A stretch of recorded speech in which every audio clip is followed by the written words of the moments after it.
Guys and gals, welcome to this episode of the Outdoor Gear Review, where today it is time to put the OneTigris tent through its paces in regards to rainfall, waterproofness, condensation, ventilation, airflow.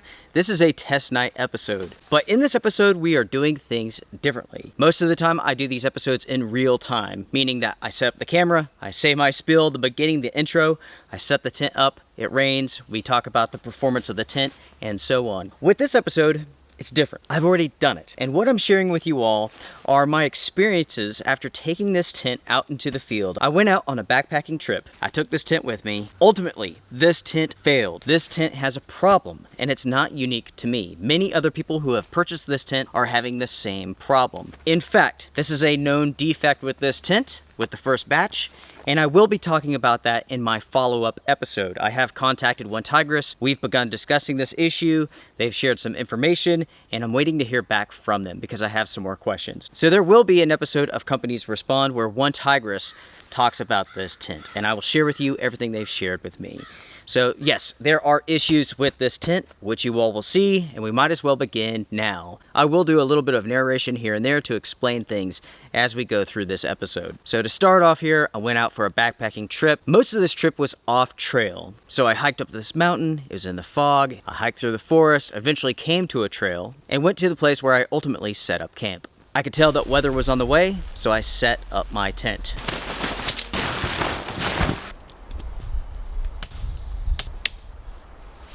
Just in case you do not know, the Outdoor Gear Review is agenda-free. The channel is all about sharing information and not selling products. With a test night episode, we take these products out into the field, we test them out, and we let the products speak for themselves. We set them up, and if they do good, I say so. If they fail, I say so.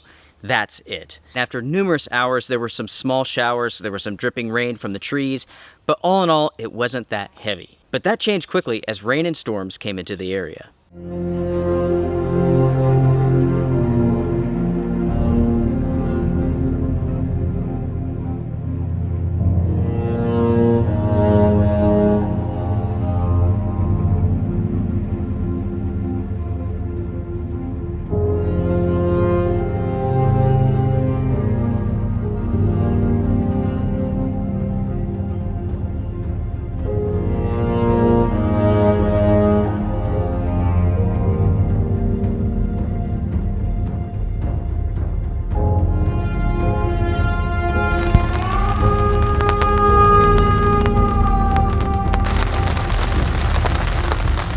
What took place was a series of showers, thunderstorms, moderate prolonged rain, and heavy rain. The tent saw it all over the course of many hours, and it didn't stop there. It continued into the night. After the period of light rain, there was no leaking. After a period of moderate to prolonged rain, there was some leaking.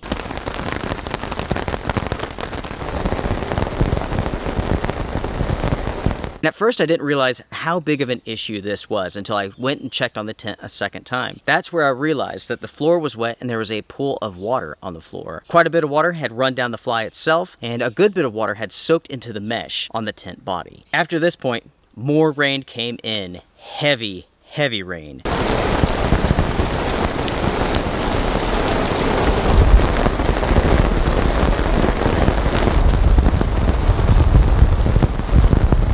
This was a knockdown thunderstorm, and during this period of time, roughly 3 inches of rain fell. And during this point in time, the tent did leak. I closed the vents to see if it would make a difference, and it did not. That's something to keep in mind with this tent. This is something that I discovered with this tent during this test. It leaks with the vents open. It also leaks with the vents closed, but all of the leaking takes place around the vents. And I will talk about this in more detail in just a minute. After the heavy rain event, I retired for the night, where it kept on raining. It rained throughout the night and at times extremely hard.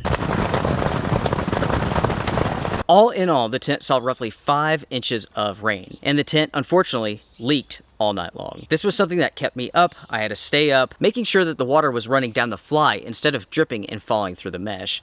This took some work, but I was able to do it. That was the only way that I stayed dry with this tent, unfortunately. After paying close attention to the tent and what was taking place with the leaking, I discovered that the rain is making its way through the top of the vent. There's a seam there, and apparently that leaks. There's an issue there, but it's not unique to me. Before I went out on this trip and after this trip, I've heard from viewers who have purchased this tent. Almost all of them have had the exact same issues with leaking. Water is making its way through the vent into the body, and it doesn't matter if the vent is open or closed. There are some exceptions. I've had a few viewers who have had no leaking at all, but that is definitely the rarity. Out of the 7 individuals who I've spoken to, 4 have had leaking from the vents. With light rain, there doesn't seem to be any issues with this tent. With prolonged moderate rainfall and heavy rainfall, there is. That's when the tent really begins to leak. I've been in touch with OneTigris. I've asked them about this. They are aware of the issue. They've heard from customers as well. So the question becomes now, what are they going to do about this? If you purchase this tent, should you return it? I've asked those questions of OneTigris, and I'm waiting to hear from them now. So there will be a follow-up episode to this and ultimately my review, because quite a bit has changed in regards to this product and what OneTigris has stated about it. There's a lot to share. That's all coming up. Ultimately, in this episode, we saw the fact that the OneTigris tent leaks. It has a problem. This has been confirmed by others, and it's also been confirmed by OneTigris. Based on everything I know about this tent, everything that I've heard from the company, I do not recommend that you buy this tent at this time. I need to get some more information from the company, and I will be back to share that with you all. Do not purchase this tent, and if you have purchased it, you may want to consider returning it, because there are issues which I cannot talk about right now, but we will soon.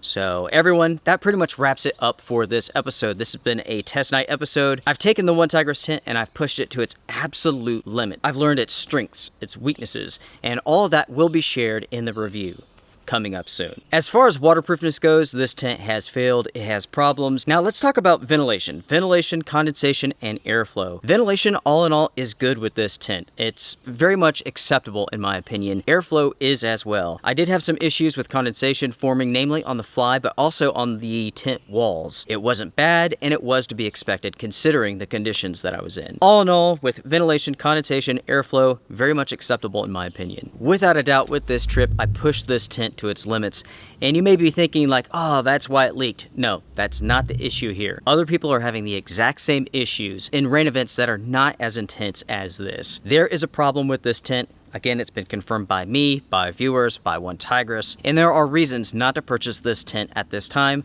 and if you did, you may want to return it. Folks, make sure to comment down below, what do you all think about the OneTigris tent? Did it perform like you expected? I will be back very soon with a follow-up concerning this tent with what OneTigris has to say. So for now, strength and honor, be well. Talk to you soon.